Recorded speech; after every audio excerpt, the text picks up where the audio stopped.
एक multinational company में branch manager की जॉब करता था। एक दिन मयंक को ऑफिस से घर जाने के लिए लेट हो गया था। सर्दी की मौसम होने के कारण रात भी जल्दी हो गई थी। ठंड भी बहुत शुरू हो चुकी थी। रास्ते में चलते चलते मयंक को अचानक एक आवाज सुनाई दी, रुक जाओ। मयंक वहीं पर ही रुक गया और पीछे मुड़ के देखा, लेकिन पीछे कोई भी नहीं था। फिर से वही आवाज सुनाई दी, सामने देखो। जैसे ही मयंक ने सामने देखा तो उसे जमीन पर कुछ चमकती हुई चीज दिखाई दी। मयंक दौड़ के उस चीज के पास गया और देखा तो यह कोई साधारण चीज नहीं थी, बल्कि एक चमकता हुआ हीरा था। उसने वह हीरा अपने हाथ में लिया। उसकी चमक देखकर मयंक की खुशी का पार न रहा। लेकिन मयंक को कहाँ पता था यह कोई साधारण है या नहीं, बल्कि एक मायावी हीरा है। अचानक उस हीरे में से आवाज आई, अगर तुम्हें और हीरे चाहिए तो इस जमीन को खोदो। इस जमीन के नीचे बहुत सारे हीरे हैं। मयंक खुश हो गया। उसने उस हीरे को अपनी जेब में डाला और जमीन खोदना शुरू किया। करीबन 2 फीट खोदकाम करने के बाद अचानक मयंक डर के मारे चिल्लाने लगा। इसके कारण उसका संतुलन खो गया और जमीन पर गिर पड़ा, क्योंकि उस गड्ढे में से हीरे मोती नहीं बल्कि किसी इंसान का कटा हुआ सर मिला। अचानक वह सर हवा में उड़ने लगा और बोला, डरो मत, मैं तुम्हें कोई हानि नहीं पहुंचागा। मैं तुम्हें बहुत सारे हीरे जवेरात भी दूंगा, बस मेरी बात ध्यान से सुनो। मैं जहाँ जाता हूँ वहाँ मेरे पीछे आओ। फिर वह सिर हवा में उड़ा और जंगल की ओर बढ़ने लगा। करीबन 1 किलोमीटर चलने के बाद वह सिर रुक गया। मयंक भी रुक गया। फिर उस सिर ने मयंक से कहा, इस जमीन के भीतर बहुत सारे हीरे मोती जवाहरात छुपे हुए हैं। इस जमीन पे खोद काम शुरू करो। मयंक खुश हो गया और उस जमीन को खोदना शुरू कर दिया।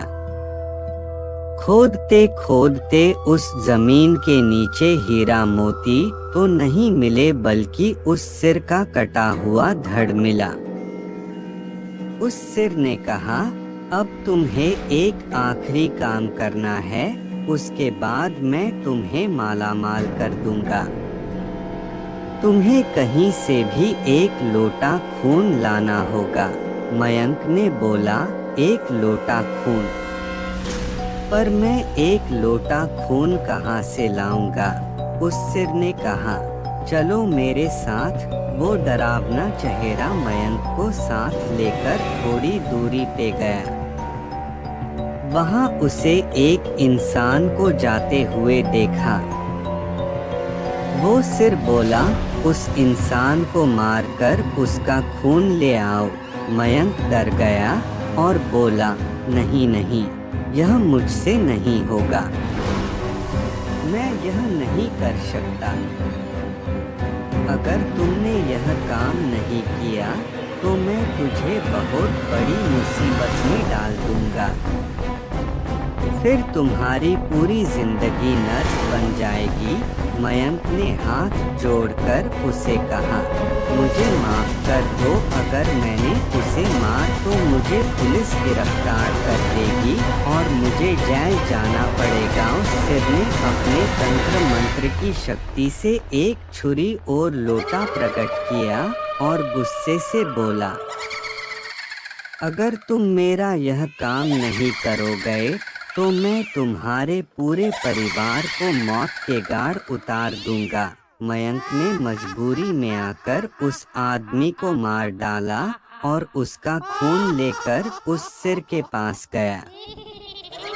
वो सिर खून को देखकर बहुत खुश हुआ और बोला, यह खून मेरे शरीर पे डाल दे। उस सिर के कहने पर मयंक ने खून को उसके शरीर पे डाल दिया। फिर कुछ ही देर में वो कटा हुआ सिर उस शरीर पे जुड़ गया। यह सब देखकर मयंक की हालत अब खराब होने लगी। वो उस भूत को देखकर काफी डर गया। जैसे ही वो भूत जिंदा हुआ तो जोर जोर से हंसने लगा और डरावनी आवाज में बोला, तुमने बहुत बड़ी गलती कर दी कि तुम्हें मुझे फिर से जिंदा कर दिया। अब मैं सिर्फ तुम्हें ही नहीं बल्कि इस पूरे शहर को मौत के गाढ़ उतार दूंगा। डर के मारे मयंक के मुंह से आवाज भी नहीं निकल रही थी। वो अपने जान बचाने के लिए वहां से दौड़ा लेकिन उस भूत ने छलांग लगाकर मयंक को जमीन पे गिरा दिया और बोला, मुझे बहुत भूख लगी है, अब मैं तुम्हारा मांस खाऊंगा। जैसे ही उस भूत ने मांस खाने के लिए आगे बढ़ा कि तुरंत ही उसका सिर धड़ से अलग हो गया। मयंक समझ नहीं पाया कि आखिर यह चमत्कार हुआ कैसे। जब मयंक ने पीछे मुड़कर देखा तो एक अघोरी बाबा खड़े थे। उस अघोरी बाबा ने कहा, जब तुम उस आदमी को मारकर उसका खून ले जा रहे थे तभी मैंने देख लिया था और समझ गया कि कुछ तो बुरा होने वाला है, इसीलिए मैं तुम्हारे पीछे पीछे यहाँ तक चला आया और मैंने अपनी मंत्र की शक्ति से उस भूत को फिर से मार दिया। अब तुम निश्चित होकर अपने घर जाओ। अब तुम पर कोई खतरा नहीं है। आज भी मयंक उस बात को याद करता है तो उसकी रूह तक कांपने लगती है। दोस्तों, आपको यह कहानी कैसी लगी प्लीज हमें कमेंट करके जरूर बताएं। हमारी और भी कहानियाँ देखने के लिए चैनल को सब्सक्राइब करें। ज़ैन खान कहानी टीवी बाय ऑल फ्रेंड्स।